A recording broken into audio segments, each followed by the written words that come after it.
8 декабря. Пирамида. Сегодня вечером в Казани состоится открытие 6-го международного Абязов фестиваля. В этом году фестиваль будет посвящен року.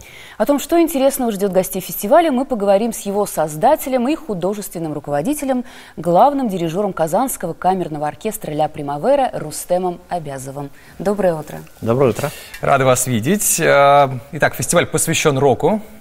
Но, скорее всего, взаимодействию классики и рока. Да, как это будет все реализовываться? У нас предыдущие Абязов фестивали были, мы на них соединяли классику и с различными жанрами искусства, и с разными течениями музыкальными. Был джаз, был этно, и вполне логично, что нам уже пора было подумать о взаимодействии классики и такого серьезного направления 20-21 веков, как рок-музыка. И вот в самых разных формах это будет проявляться на фестивале. Сегодня мы отмечаем, так сказать, совершеннолетие группы «Волга-Волга».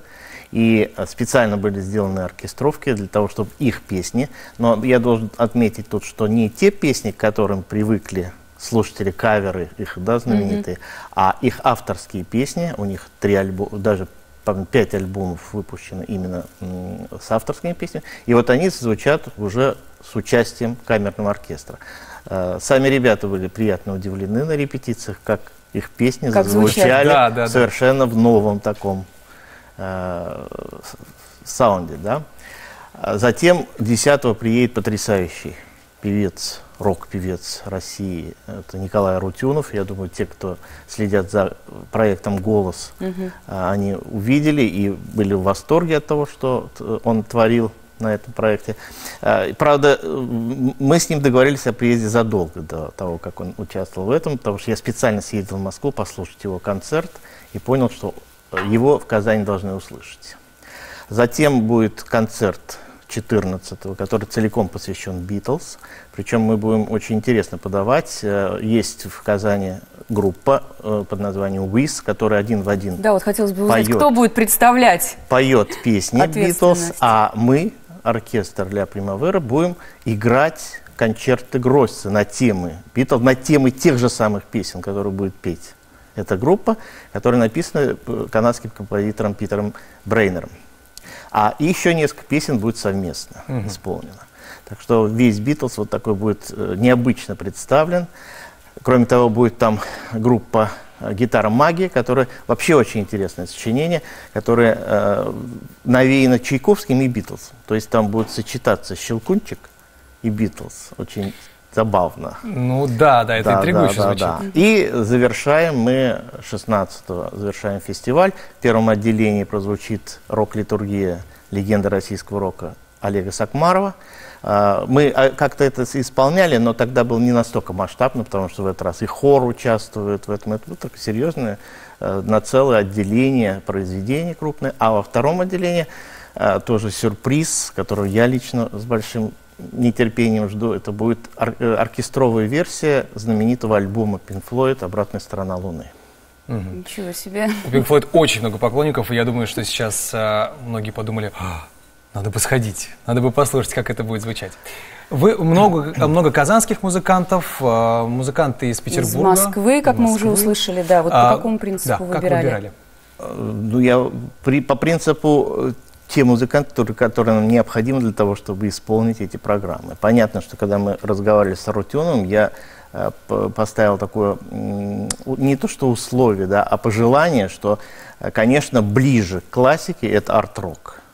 И он взялся сделать целую программу, которая будет состоять из классических арт-роковских произведений 70-х годов. Там и Эмерсон, там и Генезис, Yes и так далее.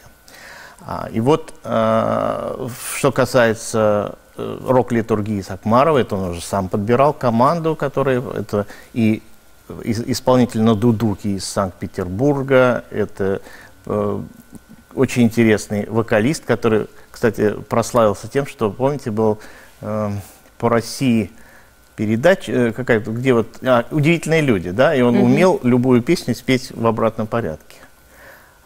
Вот, и он дошел до финала тогда. И вот он сейчас живет в Иркутске, то есть у нас еще из Иркутска музыкант. рок-группы из Москвы, вместе с ним приедет Олег, ну, сам, конечно, Сакмаров Олег.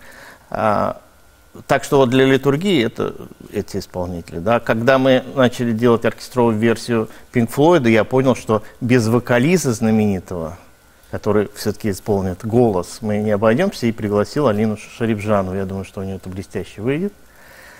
Вот и таким образом, и из Битлз мне нужно было, я давно мечтал о том, чтобы вот эти концерты Гросса канадского композитора, прежде чем сыграть их, показать в таком в естественном звучании песни Битлз. Я даже на одном из концертов пускал какие-то фонограммы небольшие.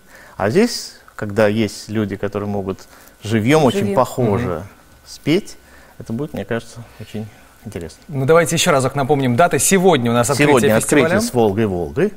Да, 10-го у нас Николай Арутюнов и группа «Кворум» его. Это из Москвы музыканты. 14-го у нас «Битлз» вместе с ансамблем «Уиз». И 16-го закрытие «Рок-литургия» и Pink Floyd. Ну что ж, спасибо большое. Запомнили даты. Поклонники рок-музыки, поклонники классической музыки, вы знаете, что делать. Болгарадиусы при поддержке телеканалов «Татарстан. Новый век», ТНВ «Планета», телеканала «Майдан» представляют самое долгожданное музыкальное событие уходящего года. 6-ю церемонию вручения национальной музыкальной премии «Алтын Йолдыз». Мы вместе зажигаем звезды. 8 декабря. Пирамида.